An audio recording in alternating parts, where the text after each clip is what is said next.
have a team? Do you have a rooting interest in football?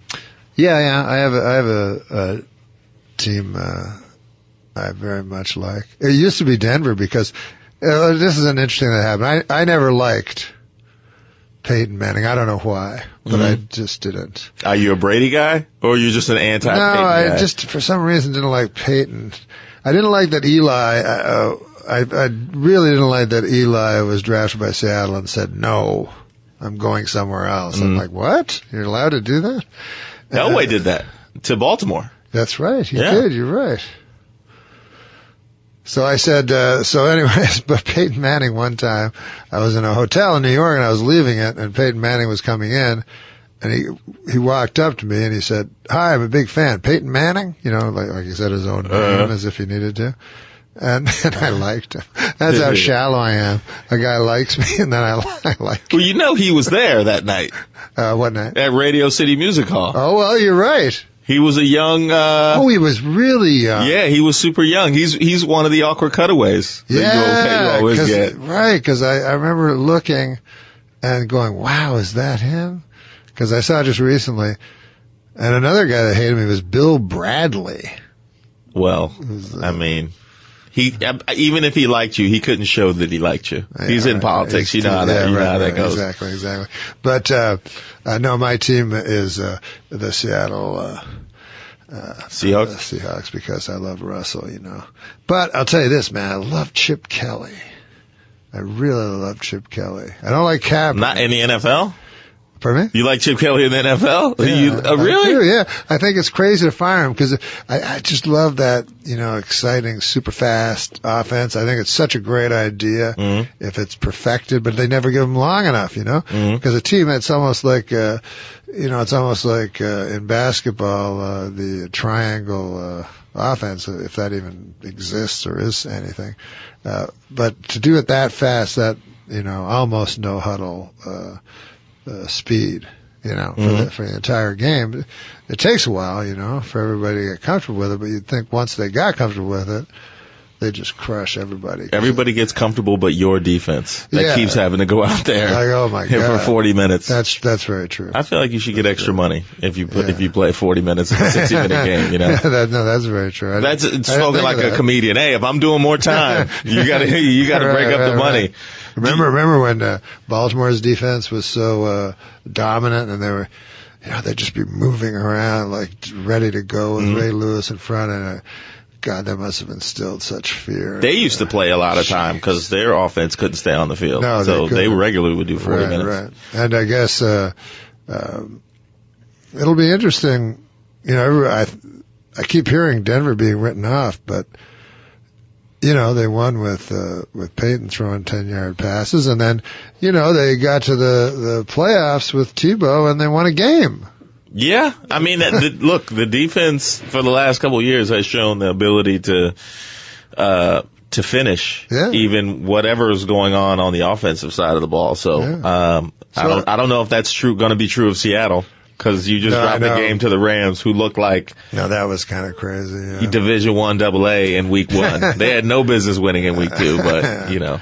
I know. I had them in. I somehow survived my my pool because the first week my suicide. I have a suicide pool for a lot of money, and I had Seattle week 1. And I had Baltimore. You took Seattle in week 1. Well, week 1 is so bizarre. No faith in your team. No faith in them to go far. Wait, no. I took Seattle to win. No, I know, but you saved the good team. Yeah, I know, but I was told that you have to win. I've never played a suicide pool. Okay. So I said, I had this whole, you know, I looked at the entire year and I had it all figured out. And then my friend said, no, everybody tries that and then they lose right away. So he goes, you gotta survive. That's the whole thing. And then you think strategy later. No. But I just creeped by with Seattle, and then last week I had Baltimore. Oh, so, okay. And, that was a good week to take Baltimore. I was down 20-2 when I turned on the TV. I woke up late. I don't think you want Baltimore the rest of the year after the way they looked in the first half. Oh, my God. And then I said to my kid, how did they get a safety? And then they got no other points. And he said, no, they ran back a missed field goal. Yeah. Anything can happen when Cleveland's playing. I know, that's true. Anything can happen. That's absolutely true. Now, kind of like you, one of the things you talk about in your book is gambling. Yes, sir. Like you, I don't drink and I don't smoke any of that stuff anymore. I'm on the bench. I did it once upon a time, but it went bad. Right. Me too. So, will you recommend gambling? Because I need a vice. I feel like I need something in my life. No. I wouldn't recommend gambling. No. It's a lot of fun. And you don't hurt yourself physically, except your nerves and stuff. But there was one type of gambling that was so crazy. It was called lightning, and it only works on over-under bets, total bets. But you do it in basketball. So let's say the total was 180. Mm-hmm. So you bet so many dollars per point, So you start. So let's say you bet, if you're crazy, $1,000 a point. So you start $180,000 down, and then every 2 points they get, you go. So whoa! But who does this? So every basket, your heart's racing. Every missed basket. But once it hits 180, then it's $2,000 per basket. So then you're like in a dreamland. And then if it hits overtime, you're like, oh my God. So that's the craziest thing of it, because right from the first whistle, everything's important. Mm-hmm. But I can't do that with like a J.R. Smith game or anything like that. No. I have learned with professional football, which seems like the easiest thing to predict, I think is the hardest thing to predict. I think baseball is the easiest thing to predict in gambling, because baseball is a game of streaks. Like, for instance, Kirk Gibson's home run. Mm-hmm. Here's the Dodgers playing Oakland. Mm-hmm. A much superior team, and Kirk Gibson hits a home run. And what game does he hit the home run in? Game 1. Was that game 1? Yeah. I thought it was the series decider. Yeah, wait, exactly. So he's out there pumping his fists in game 1? Yeah. You don't pump your fists in game 1. That's what's amazing about baseball. I didn't know that. So it was just assumed that they would win because of this dramatic thing that happened in game 1, and sure of all they did. And Bill Buckner as well. A lot of people think that was game 7. I know, they do. Isn't that amazing? Yeah. And also, if you go when Boston beat the Yankees when they were down 3-0 and they won 4 in a row, and then they won 4 straight after that to beat St. Louis or whoever was the National League champ. So if you get on a streak during the regular season in baseball, you can run that streak, whether it's a winning streak or a losing streak, for a lot. See, I find basketball to be the most difficult because the final score is the most arbitrary. Because the final score in basketball has a weak correlation to how the game went. Like you could blow a team out and beat them by 7 because garbage time. You know what I mean? Right.